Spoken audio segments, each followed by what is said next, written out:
Assalamualaikum warahmatullahi wabarakatuh. Para sahabat sekalian yang dirahmati Allah, jumpa lagi dengan saya.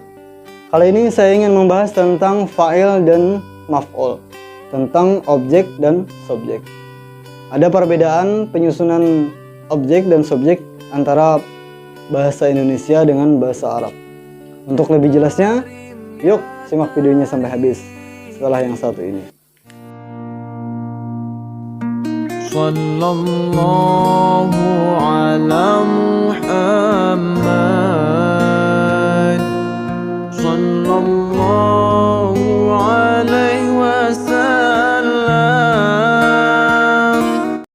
Fa'il dalam istilah pelajaran bahasa Indonesia biasanya disebut dengan subjek atau pelaku perbuatan. Seperti yang kita ketahui, dalam bahasa Indonesia, pelaku perbuatan diletakkan di depan kata kerja. Misalnya, Zaid mengambil bunga. Zaid adalah subjek, mengambil adalah kata kerja, dan bunga adalah objek atau maf'ul. Adapun dalam bahasa Arab, fa'il itu diletakkan sesudah kata kerja. Misalnya, ya'khudhu Zaidun al-wardata. Mengambil Zaid bunga. Biasanya dalam kebiasaan santri Banjar, untuk fa'il ini ditambahkan makna oleh, dan untuk maf'ul, untuk objek ditambahkan makna akan, untuk membedakan makna yang dijadikan fa'il dan makna yang dijadikan maf'ul. Jadi maknanya mengambil oleh Zaid akan bunga. Karena itulah para ulama nahwu mentakrifkan fa'il ini dengan kalimat al-fa'ilu huwal ismul madhkuru qablahu fi'luhu. Artinya fa'il ialah isim yang hukumnya rafa yang disebutkan akan fi'ilnya. Jadi syarat-syarat suatu isim itu menjadi fa'il ialah pertama harus isim. Jadi tidak boleh selain isim menjadi fa'il. Yang kedua, hukumnya harus rafa. Jadi ketika suatu isim itu posisinya sebagai fa'il, maka hukumnya pasti rafa. Yang ketiga, disebutkan sebelumnya akan fi'ilnya. Artinya fa'il ini letaknya sesudah kata kerja, sesudah fi'il. Baik itu langsung sesudah kata kerja, misalnya daraba Zaidun, atau dipisah oleh kalimat lain, dipisah oleh jar majrur atau zarab misalnya. Misalnya daraba fid dari Zaidun, atau daraba Amran fid dari Zaidun. Memukul akan Amar di dalam rumah oleh Zaid. Nah, bisa juga seperti itu. Yang jelas sebelum fa'il itu harus ada fi'il. Nah, ini perbedaan dengan bahasa Indonesia yang dimana subjek itu diletakkan di depan kata kerja.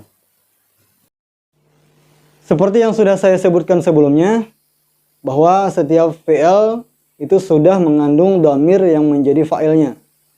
Untuk lebih jelasnya bagi para sahabat yang baru bergabung, silahkan lihat videonya. Linknya akan saya taruh di deskripsi. Nah, dalam 14 bentuk fi'il madhi dan 14 bentuk fi'il mudhari itu sudah masing-masing mengandung dhamir yang menjadi fa'ilnya.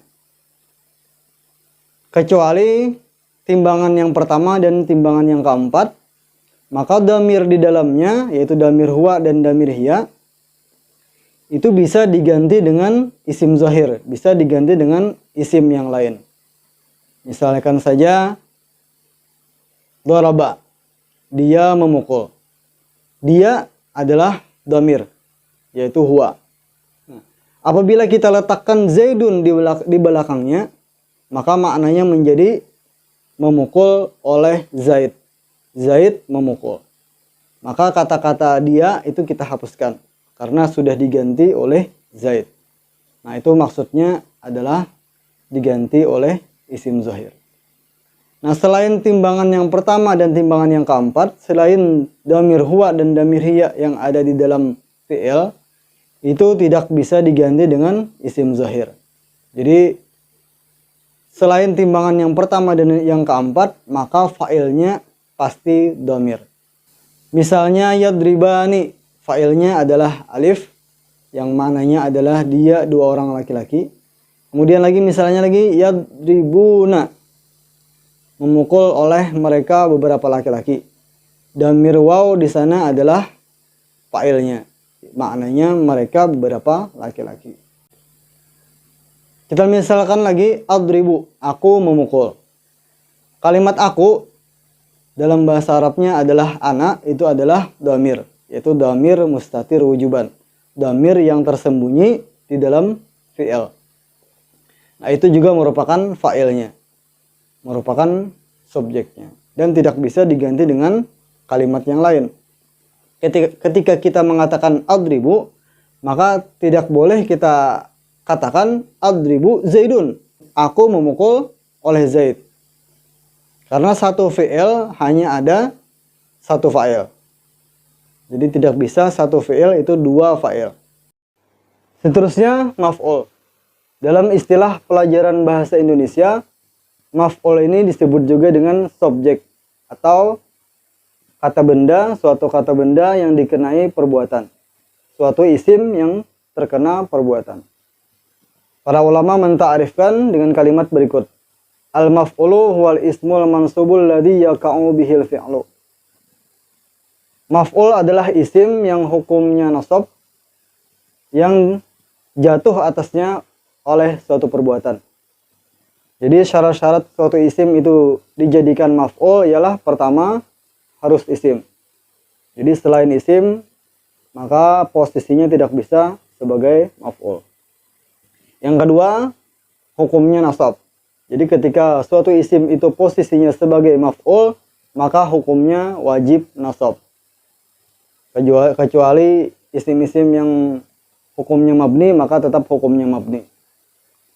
Terusnya, syarat yang ketiga ialah terkena perbuatan, dikenai perbuatan. Mari kita ambil contoh. Daraba Zaidun Amran, memukul oleh Zaid akan Amar. Zaid memukul Amar. Nah, kalimat Amar di sini adalah posisinya sebagai maf'ul.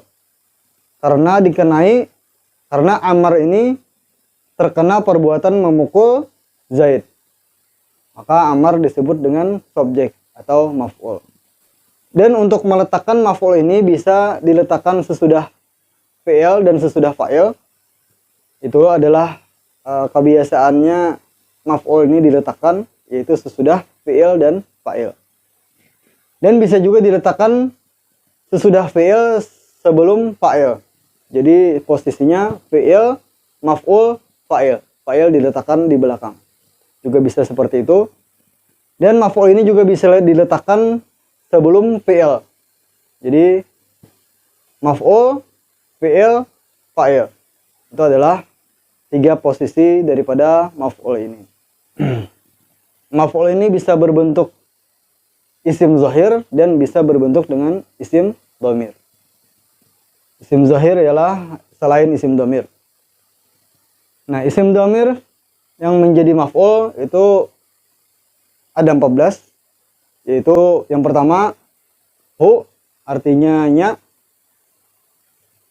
huma artinya dia dua orang laki-laki, hum artinya mereka beberapa laki-laki, ha artinya nya atau dia satu orang perempuan,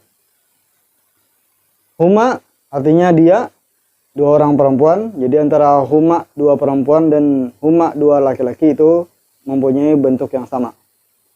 Terusnya hunna, mereka beberapa perempuan. Ka, kamu satu orang laki-laki. Kuma, kamu dua orang laki-laki. Kum, kamu beberapa laki-laki. Ki, kamu satu orang perempuan. Kuma, kamu dua orang perempuan. Jadi kamu dua orang perempuan dan kamu dua orang laki-laki itu mempunyai bentuk yang sama, yaitu kuma. Terusnya kunna, kalian atau kamu beberapa perempuan. Terusnya ya artinya ku atau aku, dan na artinya kami.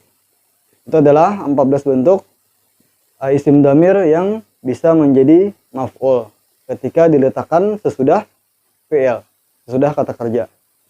Adapun ketika isim dhamir ini diletakkan sebelum kata kerja, sebelum fi'il, maka kalimatnya adalah sebagai berikut. Iyahu, akan dia satu orang laki-laki. Iyahuma, akan dia dua orang laki-laki. Iyahum, akan mereka beberapa laki-laki. Iyaha, akan dia satu orang perempuan. Iyahuma, akan dia dua orang perempuan. Iyahunna, akan dia mereka beberapa perempuan. Iyaka, akan engkau satu orang laki-laki. Iyakuma, akan engkau dua orang laki-laki.